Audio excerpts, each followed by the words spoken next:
Los Angeles is on fire, and musicians are watching their lifelines, their beloved music equipment, go up in flames. It's a nightmare that no musician or anyone should ever have to face. But this brings up an important question. Should you as a musician get insurance on your music gear? Well, in this video, I'm revealing the truth about getting insurance on your gear, how it works, the pros and cons, and whether or not it's the lifesaver that your career actually needs. Now, before we jump into this, I want to take a moment to acknowledge those musicians and people who have been impacted and affected by this fire in LA. You know, natural disasters are bad, and they tend to remind us how quickly the things that we have and cherish can disappear. But it's also a wake-up call for a lot of us, particularly us musicians, that we really need to be vigilant about protecting the things that matter to us most. So, back in August of 2007, it was a Sunday morning, and I woke up. I was playing for a church at the time, and I woke up to get ready to go play for the church I was playing for. Got in the shower, got dressed, and all of that kind of stuff. Got ready to go downstairs to get in my car, and when I walked outside, I saw the trunk open on my car. And I was like, did I leave the trunk open or something like that? So my wheels kind of automatically start spinning in my head, and I ran to my car, only to get to the trunk to see that my keyboard that I had left in the car from the gig the night before had been stolen. And it was a really horrible experience because this was my first professional keyboard that I had bought with my own money. It was the Roland XP80, and I was really proud of that keyboard. I had it fully expanded and all of that kind of stuff. And on a moment's notice, it was taken from me. And then just 3 months later, on another Sunday morning, while I'm playing at the same church, I go to the church service, I play for it. After church, I go get something to eat, and then I'm driving home. And when I drive up in my parking lot, I get out the car, go up to the stairs, and when I get up to the stairs to where my door is, I noticed my door was open. And I'm like, what the heck is going on? Why the heck is my door open? Like, I was thinking maybe it's the maintenance people that had come in my apartment or something like that. But no, I walk up to the door slowly because I'm skeptical about what's going on, to walk in my house to find out that it had been broken into. And all of the stuff that was taken was my music equipment, my studio equipment, kind of like what you see here now, a little bit of a similar setup. At the time, the equipment that I had was worth about $10,000. Roughly about $9,000 of it was stolen and taken from my home when I got back. And you talk about hurt. Man, I was angry, I was hurt, I was depressed because, like, this, again, my car had just gotten broken into 3 months earlier. I had some other equipment to kind of hold me over, and now my house has been broken into. I felt like I've been violated, and all of my stuff was taken from me. So I was really in a bad place. And it brought to mind that if I would have had insurance at the time on my stuff, maybe this process would have been a whole lot easier. But let me know, have you ever had some of your equipment taken or stolen from you? Drop down in the comments and let me know. Your story can really inspire me or someone else. So with that kind of stuff in mind, what kind of insurance policies are available for us musicians? Well, there's things like your homeowner's insurance and your renter's insurance if you live in an apartment or something like that. But what most people don't know is that those policies, those types of homeowner policies and all of that kind of stuff, don't fully cover your music equipment, especially if you're using it professionally, like to make money. Like, insurance companies have all of these weird kind of policies where they don't fully cover stuff like that. So while that is an option in some cases, you got to be really careful about like trying to depend on that as your option for insurance. And then there are these types of specialized policies that do cover theft and damage and stuff like that, particularly for musicians and their equipment. But again, the drawback of those sometimes is that the premiums are so high and you pay so much for them a month, it's almost like not worth it. But let's get into the pros and cons of us as musicians getting insurance on our equipment. Now, when it comes to pros about insuring your equipment, there's really only one pro, but it's a really big one.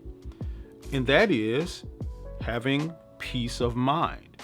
I'm telling you, having peace of mind on your equipment that you worked hard for and you spent money on is something that's really huge, particularly if you gig a lot with your equipment or if you travel with it, or even if you live in an area like I do that's prone to like natural disasters. I live in Texas where we get hurricanes and stuff all the time, and it's not uncommon at all. On a yearly basis, people lose their homes and their cars and all of the stuff that's in their house and all of this kind of stuff. So it can be a really good thing to have that peace of mind, to have your stuff insured in cases where, natural disasters happen, like the stuff that's going on in LA now, the LA fires, or your stuff gets stolen or lost or damaged or something like that. Having the peace of mind that you'll have some insurance that can take care of that and you can get back to what you were doing, relatively quickly, versus if you didn't have it, now you got to spend more years trying to make money or get money to buy the same stuff that you had. Now, as far as the cons go, there are a few of those. So one is that it's really an extra expense, and we're talking about an extra expense that you got to pay out monthly while we're already in this time where we all are kind of, tight on money. Things are expensive. Gas is expensive. The cost of living is expensive and all of that. And now adding another expense on something that could seem like, not that big of a deal, because it's not really that often that something happens where you may need some insurance on your equipment. It can seem like a really, just an extra expense that you're spending out money for nothing. And then another con is that a lot of the insurance policies, even when you do have insurance and you're paying that monthly cost, they have these crazy deductibles that you have to pay before the insurance kicks in. So it's like this really weird thing. Like, I've never understood deductibles. It's the craziest thing ever. Like, I'm paying monthly for insurance, but when something happens, a natural disaster happens and my equipment gets lost, I gotta pay you for my equipment or for the insurance to kick in to get my equipment back. It's like the craziest thing. And then in addition to all of that, another con about all of this is, with the insurance monthly costs and the deductibles and all of that kind of stuff, some of the stuff still isn't covered. Like, particularly, I know about insurance policies that don't cover travel. Like, you can get a specialized policy to cover your music equipment and stuff like that, but they won't cover it if you travel to a different city or a different state or something like that. And that's not all of the companies, but I know that some of them do that. And so that's like stuff you got to watch out for. So if you do decide to get an insurance policy for your gear or equipment, what should you be looking for in that policy? Well, there are three things. The first is the coverage, like actually what they cover, and the limits on that coverage. So again, like a lot of the insurance policies, particularly like the homeowners insurance and stuff like that, may cover a little bit of the stuff depending on the situation and all of it. Again, they got all of these crazy rules. So that's something that you need to ask about if you're going to depend on a homeowner's policy, or even if you're going to get a specialized policy. You really need to understand exactly what it covers and what the limitations of that coverage is, the exact dollar amount that they're going to cover it and all of that. And then also you want to know the reputation of the insurance company that you're going with. As we've seen in recent news cycles about insurance and all of that stuff, there's a lot of stuff that goes on behind the scenes with some of these companies, and all of them aren't out just to help people. A lot of them, for whatever reason, are trying to get over on people and all of this kind of stuff. And you need to kind of understand that, or at least get as best understanding of that as you can before you go through a company and get an insurance policy. So check out the reviews that they have for other people. Even ask them, do they specialize in working with musicians? Actually, while you're looking up companies, when you're doing Google searches and stuff like that, Google search like insurance companies that specialize in covering music equipment or that have specialties for musicians and all of that. And then the other thing is something that I brought up already. You need to really understand and find out what specific coverages they have for traveling musicians. And again, this is specifically if you travel or even if you plan to travel anywhere outside your zip code that you live in right now. Because a lot of them, that's how they deal with it. They only cover stuff within certain zip codes and all of that. So again, if you travel to another city, get ready to play there. If you go on tour or whatever the case may be, you need to know if your equipment is going to be covered under those circumstances. Now, I want to give you some really good alternatives to use if you decide not to get insurance or if it's not for you. But there's a couple things that you need to do no matter whether you have insurance or not, starting today, and this is really serious. First, you need to take inventory of all your stuff. Like, you need to have a list of all of the equipment that you own that's yours. All of the little cables and speakers and your guitar and keyboards and drums, all of that kind of stuff you need to take inventory of. You need to take good pictures of it. Like, take several pictures of the equipment from different angles. You also need to have the serial numbers listed on those. You can take pictures of those and save those as well.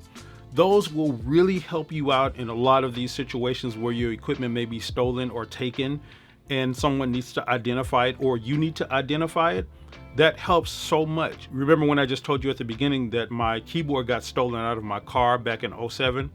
Well, since then, I've seen like several of those keyboards on, like even on gigs that I was on, like these keyboards showed up and it was always in my mind like, man, I wonder where they got that keyboard from. And it would have been a thing there. I could have at least identified it if I had the serial numbers and stuff like that. So again, that's just another thing to have peace of mind about. And that leads me to the next thing. Stop leaving your equipment in your car. My friend, when you get home from gigs, when you get home from traveling and you got your stuff in the car, I know it's late, I know you're tired, I'm still like that too. I know that feeling of just like, man, I'm just leaving it there till morning.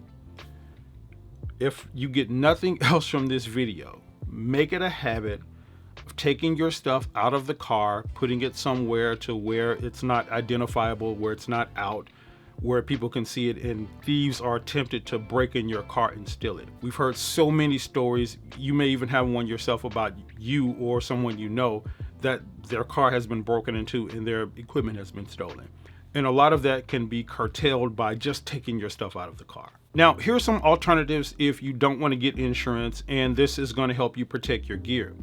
One is just get some really high quality cases to protect your music gear.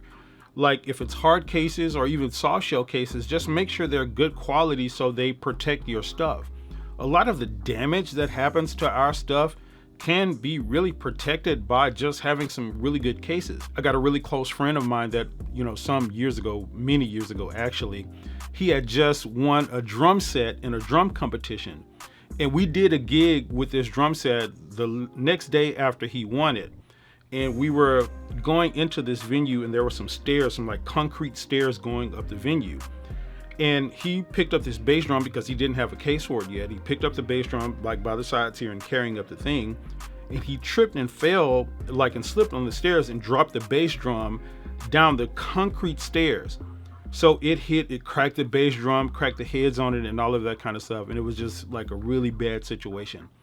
But we all know situations like that have happened to people. So just get some high quality cases for your stuff. And then the next thing is get some security systems for your car and your house.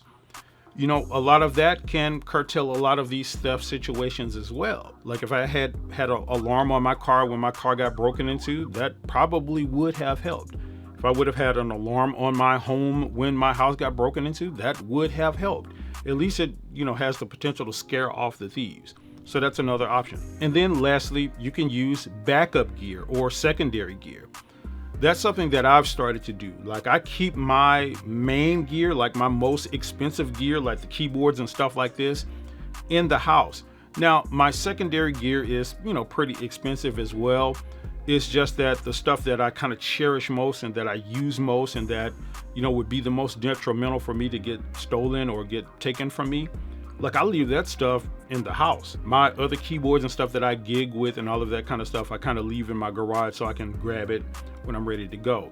And although, again, that would be, bad if someone stole it from me. It's bad anytime someone steals anything from you. It would still be less bad, if that stuff got stolen than, say the stuff here in my apartment, like my studio equipment and all of that kind of stuff. So now that we've covered how to protect your gear from disasters and theft and things like that, let's talk about something else that breaks a lot of musicians down: criticism.